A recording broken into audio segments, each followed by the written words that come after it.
Hello, welcome to this neurology station for the MRCP PACES examination.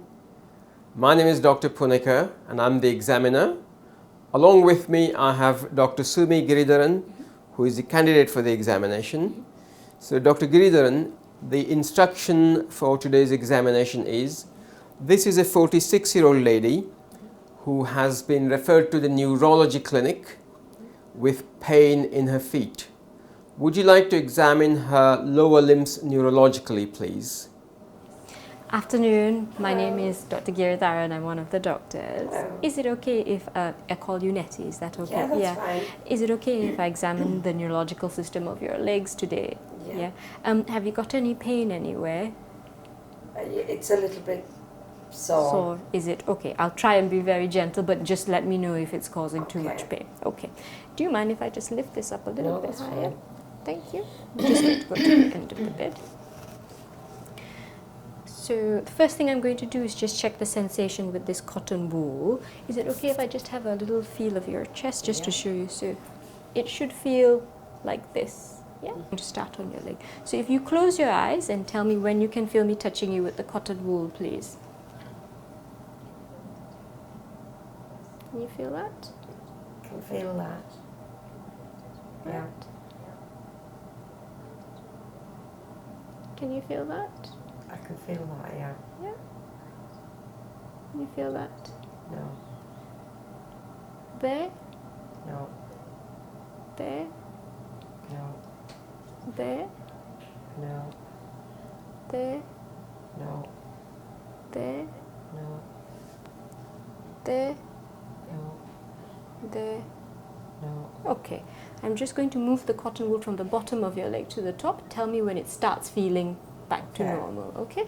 So, is it starting to feel normal yet? No. Is it starting I'm to starting to feel- feel that. starting to feel normal now? Yeah. Okay, I just do the same on the other leg.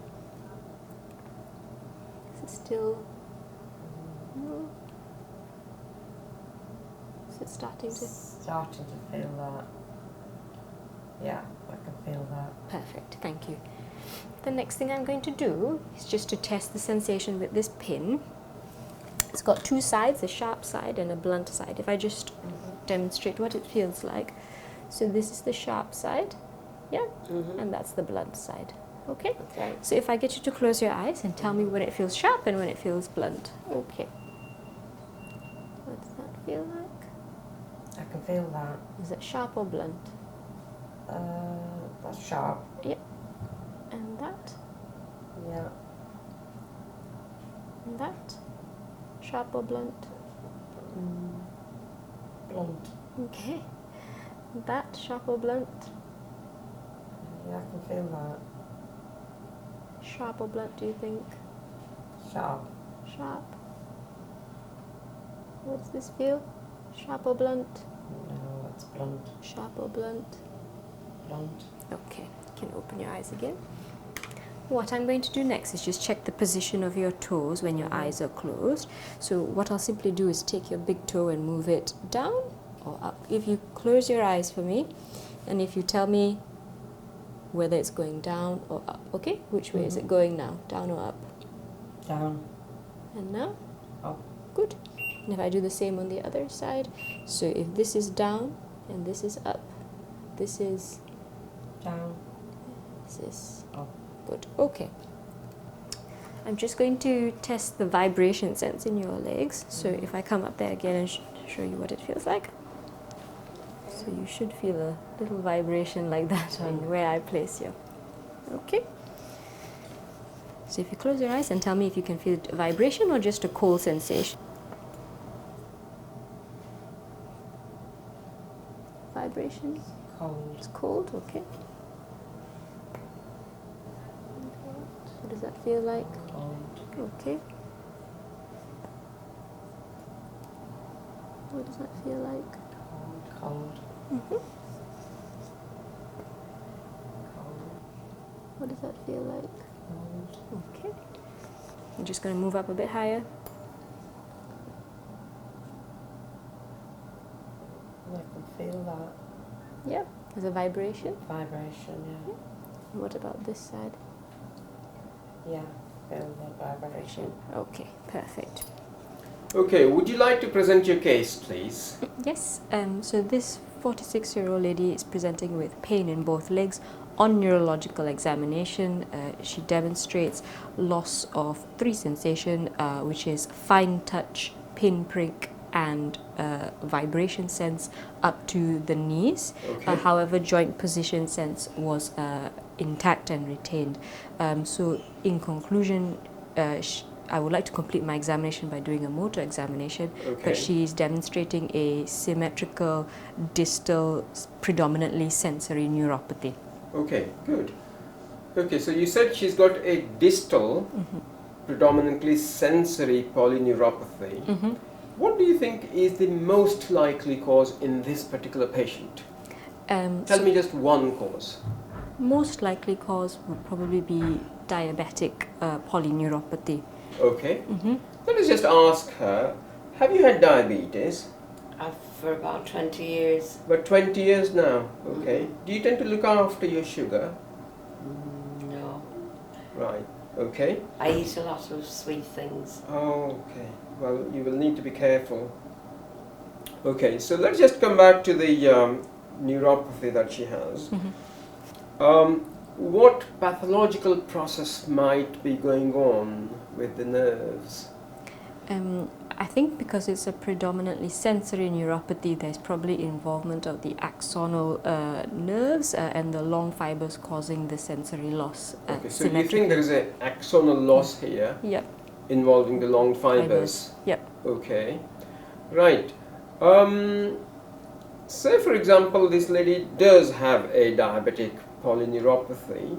Have you come across any other forms of diabetic neuropathy in patients with long-standing diabetes? Yes, so patients with diabetes can also have amyotrophic polyradiculopathy, which predominantly affects the lumbosacral plexus and can be quite painful in the beginning when it develops.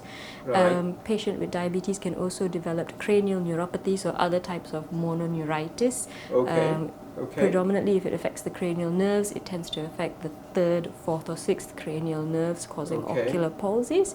Yeah. Can also affect the median nerves and the ulnar nerves, causing isolated mononeuropathies.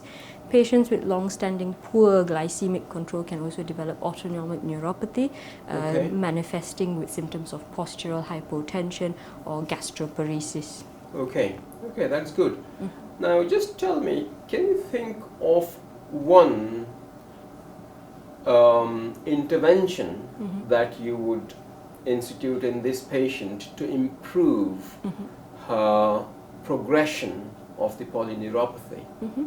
So I think the most important intervention is ensuring that she has good glycemic control to prevent worsening of the neuropathy and development of complications associated with diabetic polyneuropathy. And I would like to know what her HbA1c is and what medication she takes for diabetes to optimize this. Right, okay. Have you come across any programs that help patients in her particular situation? Yes, so NICE advocates that all patients with diabetes must be enrolled into the National Foot Screening Program. Okay. Patients with low-risk feet should be managed in the community by the screening program, and if they are identified as being medium to high risk, they should be urgently referred for secondary care at a multidisciplinary foot clinic, whichever is available locally. What are the components of a multidisciplinary foot clinic? So I think NICE dictates that a NICE multidisciplinary foot clinic should consist of a diabetologist, a specialist podiatrist with an interest in diabetic feet, preferably a microbiologist, a vascular surgeon or surgeon of some sort, and all these people should review the patient. Okay, excellent. Thank you. Thank you.